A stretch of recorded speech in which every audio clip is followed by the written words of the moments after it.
जीवन में हमें अक्सर अपनी गलतियों और बीते हुए कार्यों का पछतावा होता है। हम खुद को सोचते हैं कि क्या होता अगर हमने वह कार्य नहीं किया होता या उस गलती को सुधार दिया होता। लेकिन क्या आपने कभी यह सोचा है कि बीता हुआ कल वापस लौटकर नहीं आता है? यहां हम एक छोटी लेकिन गहराई से सोचने वाली महात्मा बुद्ध की इस कहानी के माध्यम से देखेंगे कि हमें अपनी भूलों को भूलकर आगे बढ़ना चाहिए। महात्मा बुद्ध एक गांव में प्रवचन सुना रहे थे। उन्होंने पास हुए लोगों के समीप अपनी मधुर वाणी से सभी को संबोधित करते हुए बताया कि हर किसी मनुष्य को धरती मां की तरह सहनशील तथा क्षमाशील होना चाहिए। क्रोध मानव का ऐसा शत्रु है जो दूसरों को तो हानि पहुंचाएगा, साथ में खुद भी उससे नहीं बच पाएगा। इसलिए क्रोध, ईर्ष्या मानव की सबसे बड़े शत्रु है। सभा में सभी लोग शांति से उनकी बात को ध्यानपूर्वक सुन रहे थे। तभी वहां उस सभा में एक अति क्रोधी व्यक्ति भी उपस्थित था। वह पहले तो उनकी बात सुनता रहा, फिर वह अचानक महात्मा जी से क्रोधित होकर बोला। बोलते समय उसका आंखें खून के सामान लाल हो रही थीं। उसने बोला कि तुम ढोंगी हो, यहां बैठकर लोगों को बेवकूफ बना रहे हो।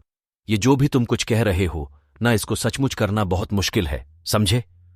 तुम्हारी इन बातों का कोई मतलब नहीं है। ये सब बातें कोई मायने नहीं रखती। असल जिंदगी में कहानी सुनाना बंद करो, धूर्त महात्मा, और जहां से आए हो वहीं चले जाओ। ऐसे कठोर वचन सुनकर भी महात्मा जी ने उस क्रोधी पुरुष का कोई विरोध नहीं किया और न ही उसकी बातों पर कोई भी प्रतिक्रिया दी। वह शांत रहे और अपना काम करते रहे, जिससे वह पुरुष और भी क्रोधित हो गया। उसकी समझ नहीं आया वह क्या करे।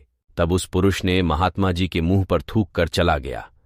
अगले दिन जब उस व्यक्ति का क्रोध शांत हुआ और उसे अपनी गलती का पछतावा हुआ, तब वह आत्मग्लानि में जलने लगा और फिर उसने सोचा कि उस महात्मा से मुझे माफी मांगनी चाहिए। वह महात्मा जी की खोज में उसी स्थान पर गया जहां महात्मा जी कल प्रवचन दे रहे थे। लेकिन महात्मा जी वहां कहाँ मिलने वाले थे? वह तो अपने शिष्यों के साथ अन्य किसी गांव की यात्रा पर निकल पड़े थे। वह पुरुष सब लोगों से महात्मा जी के बारे में पूछता पूछता उस स्थान पर पहुंच गया जहां की महात्मा जी प्रवचन कर रहे थे। तब उस पुरुष को महात्मा जी के शिष्यों ने उसे उनके पास जाने से रोका, लेकिन महात्मा जी ने अपने शिष्यों को आदेश दिया कि आने दे उस पुरुष को। तब वह पुरुष महात्मा जी के चरणों पर गिर गया। उनसे बोला, मुझे क्षमा कीजिए महाराज। उसने महात्मा जी से पूछा, क्या आप भूल गए हो कि मैं वही जिसने कल आपका इतना अपमान किया था? मैं अपने दुष्ट कर्म के लिए आपसे माफी मांगता हूं। तब महात्मा जी ने बहुत शालीनता से उस पुरुष से बोले कि कौन सी बात? तब उस पुरुष ने बहुत हैरानी से महात्मा जी की ओर देखा। महात्मा जी बोले कि मैं तो बीती बातें वहीं त्याग कर आया, क्योंकि बीता हुआ कल कभी वापस लौट कर नहीं आता। इसलिए बीती हुए बातों की वजह से आज और अपना आने वाला कल नहीं खराब करना चाहिए। जो हो गया सो हो गया। तुम्हें अपनी भूल का एहसास हुआ, यही सबसे अच्छी बात है। तुम अपनी गलती को मान लिए, सो तुम अब निर्मल हो गए हो। इसलिए कोई भी ग्लानि अपने मन में नहीं रखो। अपने आने वाले कल के बारे में विचार करो और उसे सुधारने का प्रयास करो। महात्मा जी की बात सुनकर उस पुरुष के मन का भार हल्का हो गया और उसने महात्मा जी के चरणों को छुआ और कहा, आज से मैं अपने क्रोध का त्याग करता हूं और धैर्यवान और क्षमाशील होने का प्रण आज से लेता हूं।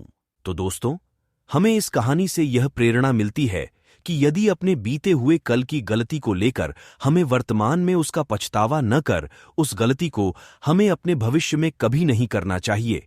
क्योंकि दोस्तों, बीता हुआ कल कभी लौटकर वापस नहीं आता। तो अगर आपको महात्मा गौतम बुद्ध की इस कहानी से कुछ सीखने को मिला हो तो चैनल को सब्सक्राइब करें और अपने दोस्तों के साथ इसे जरूर शेयर करें।